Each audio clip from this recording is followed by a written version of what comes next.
Konon, Firly itu ditaruh di KPK karena berhasil menyelamatkan buku merah dalam kasus Tito Karnavian yang sekarang menjadi Mendagri. Heri ini kemarin santer diberitakan ikut terima bansos. Padahal bansos itu kan Komisi 8. 200.000. Hah? 200.000. 200.000 paket bansos. Nah, Heri. Nah, sampai hari ini Heri pun nggak dipanggil, nggak diperiksa. Yang anehnya, masa Ketua Komisi 3 Bidang Hukum itu bisa bermain dalam kasus bansos yang itu adalah jobnya Komisi 8. Ya, nanti masyarakat bilang begini, beda penjahat dengan polisi apa? Bedanya seragam.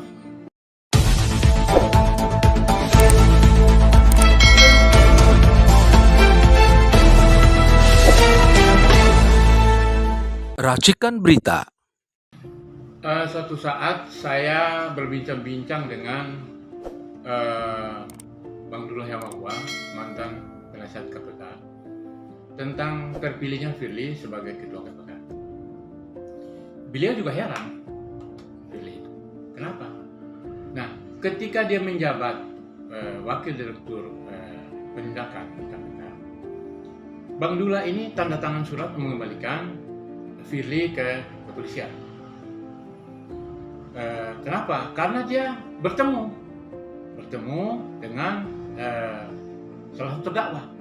Nah, ini jadi keheranan beliau sampaikan ke saya. Nah, saya juga bertanya kepada Bang Dullah, Bang, kok bisa begitu? Saya juga tidak tahu. Kok bisa terjadi seperti itu? Nah, saya mendengar rekaman jejak saudara Firly Bahuri yang sekarang memimpin KPK ini, ketika menjadi Kapolda di NTB dan gubernurnya itu adalah TGB Tuan Guru Bajang, ya kan? Itu ada kasus yang dilaporkan oleh kebetulan Profesor Joko Edi Abdurrahman ini ada di sini, mau melaporkan kasus itu ke KPK, ya kan, pelaporannya tentang kerugian negara dalam kasus divestasi Newmont senilai 2,9 triliun. Nah, divestasi itu jelas-jelas negara rugi, ya kan? Nah, dan ada kasus lagi. Dalam kasus ini adalah orang yang dipercaya oleh TGB dianggap sebagai bendaharanya adalah Dr. Mawardi, kepala rumah sakit, ya kan? Rumah sakit Mataram, ya kan? Itu sampai hari ini hilang. Nah, dan saya kira ini juga harus menjadi perhatian buat Kapolri dalam kasus hilangnya Dr. Mawardi ini, kan itu ya.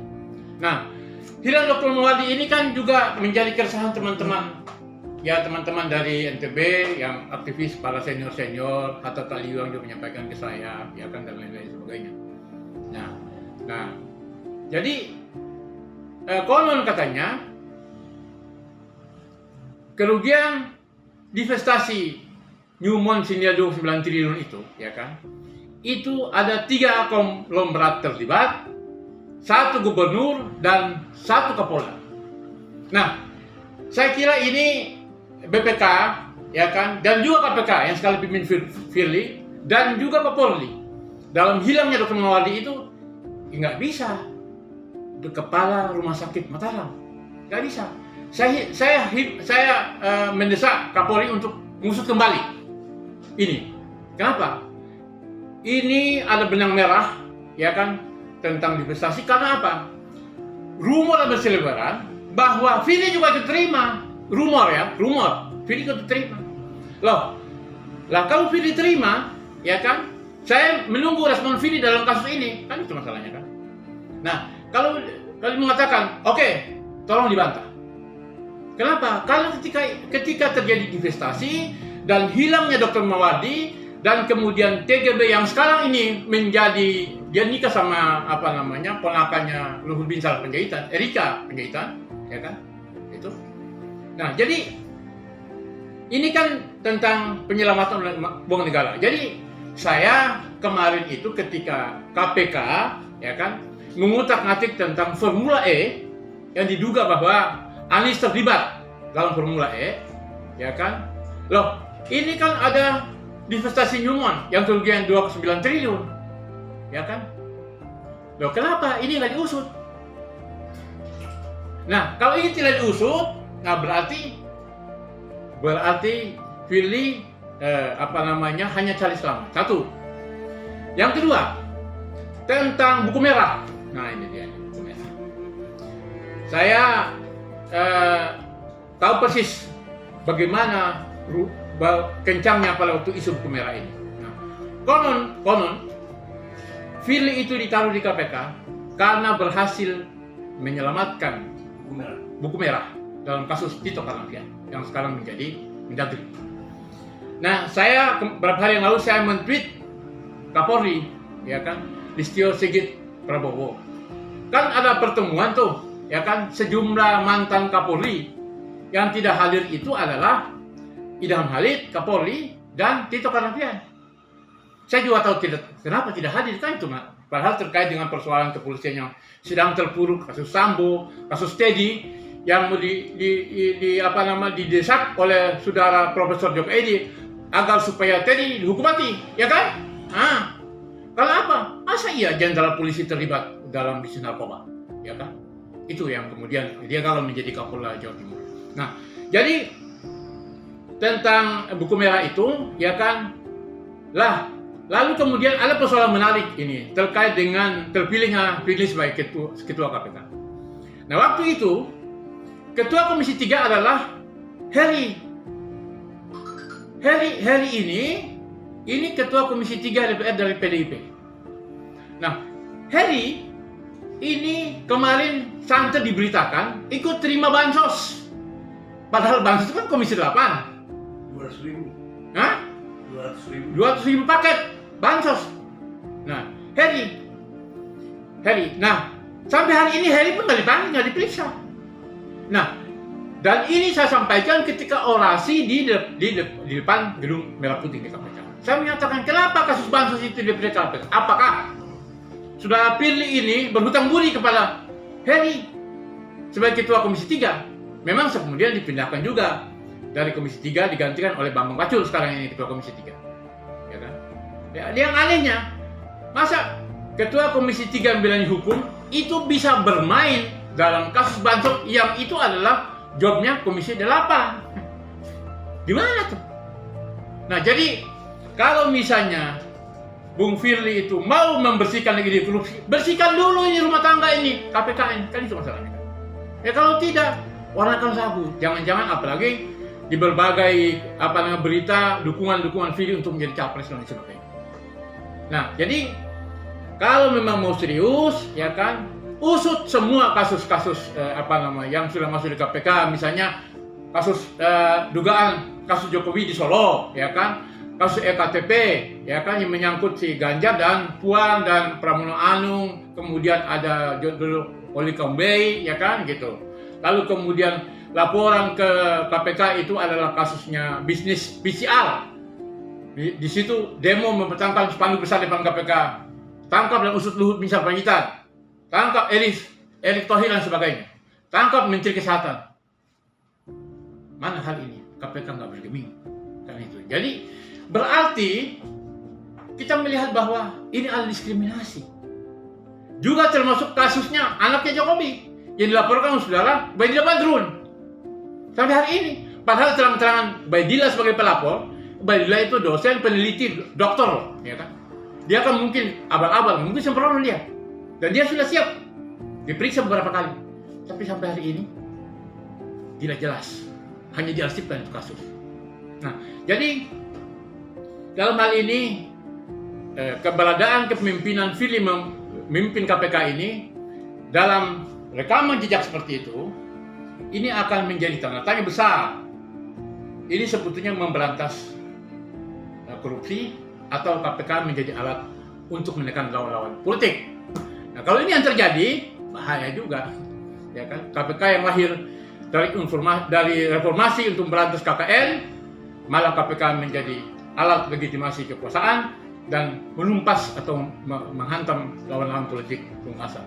Ini kan nggak fair namanya kan gitu. Nah, kalau itu yang terjadi, orang bisa mengatakan bahwa oh jangan-jangan memang yang ditangkap itu orang yang lemah, pejabat-pejabat yang lemah, kan itu dia masalahnya kan.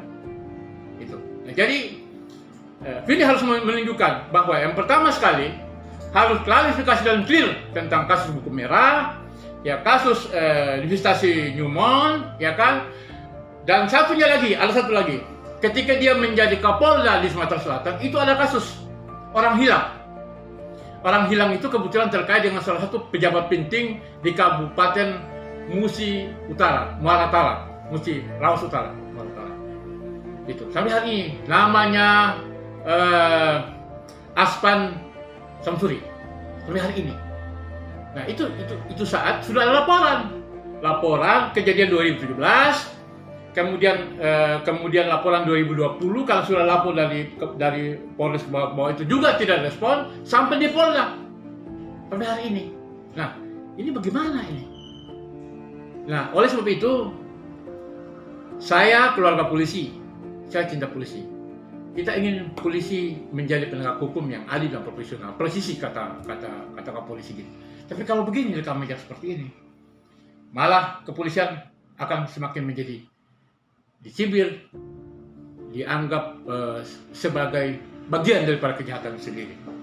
Ya, nanti masyarakat bilang begini, beda penjahat dengan polisi apa? Bedanya seragam. Kalau itu yang terjadi, kasihan polisi kita, ya kan?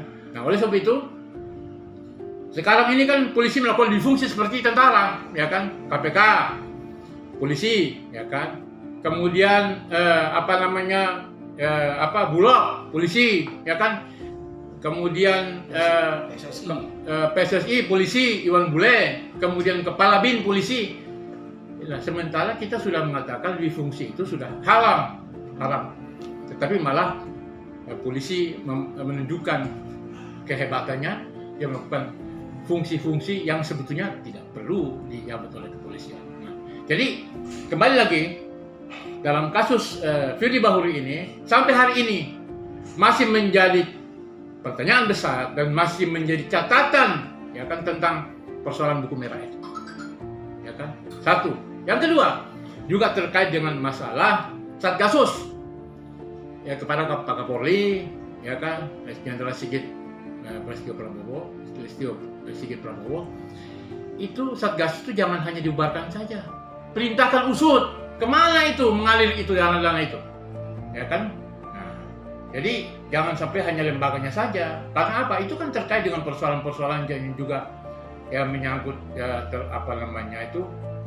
gonjang-ganjing politik yang selama ini menimpa negeri ini.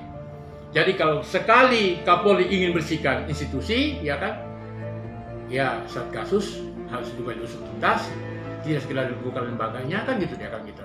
Nah, jadi dengan demikian supaya marwah dan wibawa kepolisian, juga marwah dan wibawa KPK dengan tegas Kapolri dan juga kasus Firly ini kita tidak usah tutupi, ya kan gitu. Jadi mungkin rencana saya sama Cak Joko Edi ini, kami akan datang KPK, ya kan, mengirim surat untuk mempertanyakan itu kepada Dewan Pengawas KPK tentang kasus Firly itu. Kita minta klarifikasi, ya kan.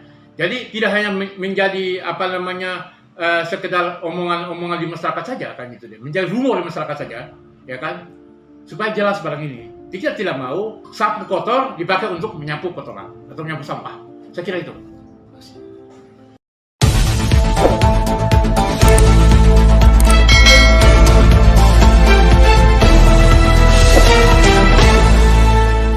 Racikan Berita.